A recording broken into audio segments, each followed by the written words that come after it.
নমস্কার বন্ধুগণ, বাবাজি স্পিক্স চ্যানেলে সকলকে স্বাগত।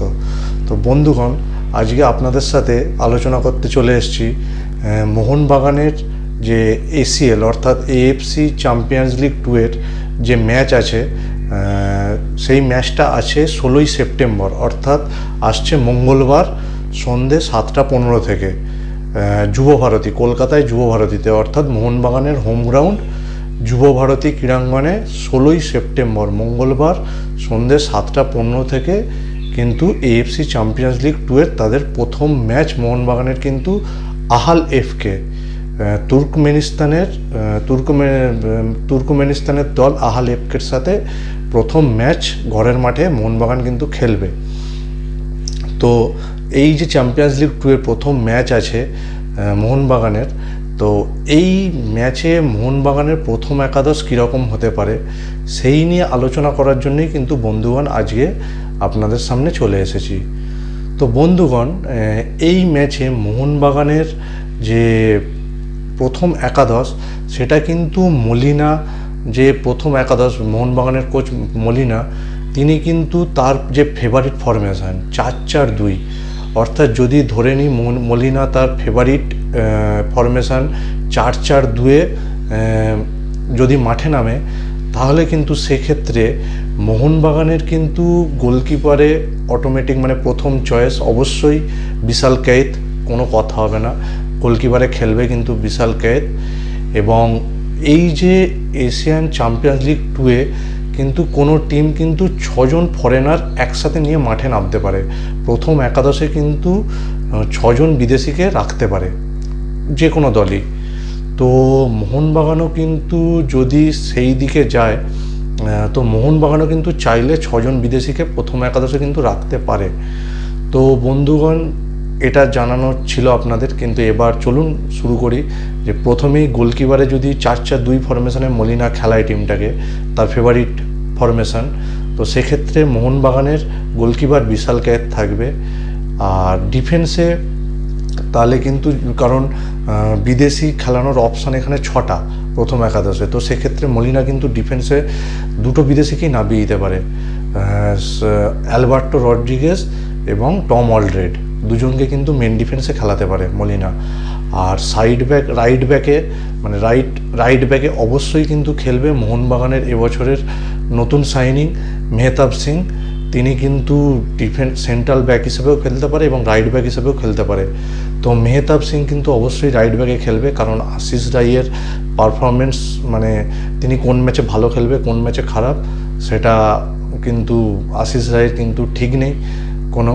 তো রাইট ব্যাকে কিন্তু খেলাবে মেহতাব সিংকে। আর লেফট ব্যাকে কিন্তু মলিনা কিন্তু খেলাতে পারে সুভাশিস বোসকে, মোহনবাগানের ক্যাপ্টেন সুভাশিস বোস, তিনি কিন্তু চোট থেকে আস্তে আস্তে ধীরে ধীরে কিন্তু চোট সারিয়ে উঠেছে। তো এবং বল নিয়ে প্র্যাকটিসও করছে, তো সেক্ষেত্রে সুভাশিস বোসকে লেফট ব্যাকে খেলাতে পারে। এছাড়া মলিনার হাতে লেফট ব্যাকে অপশানও কিন্তু আছে এবছরের নতুন সাইনিং অভিষেক টেকচাম সিং, তার বয়সও কম, গতিও প্রচুর গতি, সুন্দর দারুণ ওভারল্যাপ করতে পারে লেফট চ্যানেলটায়, তো তার অ্যাটাকও ভালো এবং ডিফেন্সও কিন্তু ভালো। তো দুটো অপশান কিন্তু আছে, সুভাশিস বোসও খেলতে পারে বা লেফট ব্যাকে অভিষেক টেকচাম সিং এটা খেলতে পারে। তো মোহনবাগানের ডিফেন্স লাইন, সেন্টার ব্যাকে অ্যালবার্টো রড্রিগেজ এবং টম অলড্রেড, রাইট ব্যাকে মেহতাব সিং এবং লেফট ব্যাকে কিন্তু অভিষেক টেকচাম সিং বা সুভাশিস বোস। আর মাঝ মাঠে কিন্তু অবশ্যই ডিফেন্সিভ মিডফিল্ডার হিসাবে কিন্তু মলিনা মাঠে নামাবে আপুইয়া হচ্ছে মোহনবাগানের টিমের কিন্তু ইঞ্জিন, তো আপুইয়াকে ডিফেন্সিভ ব্লকার হিসাবে আপুইয়া থাকবেই। আর মাঝ মাঠে তো আপুইয়ার সাথে কিন্তু জুড়ে দিতে পারে মলিনা কিন্তু রবসন রবিনোকে, কারণ মোহনবাগানের কিন্তু যে মানে নেগেটিভ যে জায়গাটা সেটা হচ্ছে অ্যাটাকিং মিডফিল্ডার। কোনো ভালো কিন্তু গ্রেগ স্টুয়ার্ট চলে যাওয়ার পর মোহনবাগান কিন্তু কোনো ভালো অ্যাটাকিং মিডফিল্ডার নেয়নি। তো এই মাঝখানে অ্যাটাকিং মিডফিল্ডারই বলুন বা হোল্ডিং ডিফেন্সিভ মিডফিল্ডার, দুটোই কিন্তু মোহনবাগানের এই মুহূর্তে অভাব, যেটা নেগেটিভ পয়েন্ট।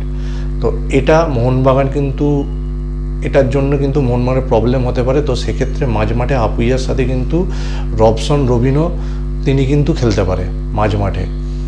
আর রাইট উইংয়ে কিন্তু অবশ্যই মনবীর সিং তিনি খেলবেনই। আর লেফট উইংয়ে লিস্টন কোলাসো তাকে কিন্তু শুরু করতে পারে। তো মনবীর লিস্টন জুটি মোহনবাগানের বিগত কয়েক বছর ধরেই আমরা দেখে আসছি। আর ওপরে কিন্তু স্ট্রাইকার হিসেবে অবশ্যই শুরু করবে ম্যাকলারেন, এবং কামিন্সকে কিন্তু শুরু করাতে পারেন প্রথম থেকেই, অর্থাৎ কামিন্স ম্যাকলারেন তো বক্স স্ট্রাইকার আমরা জানি। আর একটু নিচে থেকে হয়তো হোল্ডিং স্ট্রাইকার হিসেবে কিন্তু একটু নিচে থেকে অপারেট করতে পারে কামিন্স।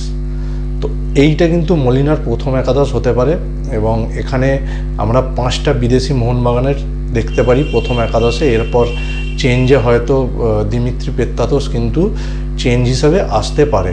যদি দিমিত্রি পেত্রাতোস মাঝখানে ঢোকে তাহলে সেক্ষেত্রে কিন্তু রবসন রবিনো কিন্তু মেনলি কিন্তু রাইট আউট থেকে তিনি কিন্তু কাট করে ঢুকে ডান পায়ে কিন্তু শট করেন। তো মেনলি লেফট উইংয়ে আমরা কিন্তু রবসন রবিনো লেফট উইংয়ের প্লেয়ার। তো সেক্ষেত্রে দিমিত্রি পেত্রাতোস যদি খেলে তো তাহলে কিন্তু রবসন রবিনোকে আমরা কিন্তু লেফট উইংয়ে কিন্তু দেখতে পারি। তো এই চেঞ্জটা মলিনা কিন্তু করতে পারে। আর বন্ধুগণ, তাহলে প্রথম একাদশটা কীরকম হতে চলেছে মোহনবাগানের সেটা আরেকবার আপনাদের সাথে আলোচনা বলে দিই। যে গোলকিপারে বিশাল কেইত, দুটো সেন্ট্রাল ডিফেন্ডার অ্যালবার্টো রড্রিগেজ এবং টম অলরেড, রাইট ব্যাকে মেহতাব সিং, আর লেফট ব্যাকে সুভাশিস বোস অথবা অভিষেক টেকচাম সিং। আর ডিফেন্সিভ মিডফিল্ডার আপুইয়া আর সাথে কিন্তু রবসন রবিনো একটু ওপর থেকে অ্যাটাকিং মিডফিল্ডার হিসাবে শুরু করতে পারে। আর লেফট উইংয়ে লিস্টন কোলাসো, রাইট উইংয়ে মনবীর সিং, আর দুটো স্ট্রাইকার ম্যাকলারেন এবং জেসন কামিন্স একটু নিচে থেকে অপারেট করবে হয়তো। এই প্রথম একাদশ হতে পারে। আর দিমিত্রি পেত্রাতোস, যিনি 6 নম্বর বিদেশি মোহনবাগানের, তিনি কিন্তু পরিবর্তন হিসাবেও খেলতে পারে, বা প্রথম একাদশে যদি দিমিত্রি পেত্রাতোস খেলে তাহলে কিন্তু রবসন রবিনোকে আমরা লেফট উইংয়ে দেখতে পারি লিস্টন কোলাসোর জায়গায়। তো এইটাই হতে পারে বন্ধুগণ। আর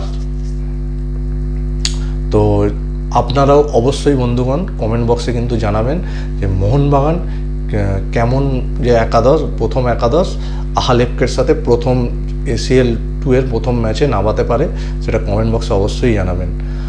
আর বন্ধুগণ, এই ACL 2 এর মোহনবাগানের প্রথম ম্যাচ কিন্তু 16ই সেপ্টেম্বর মঙ্গলবার সন্ধ্যে 7:15 থেকে যুবভারতী ক্রীড়াঙ্গনে।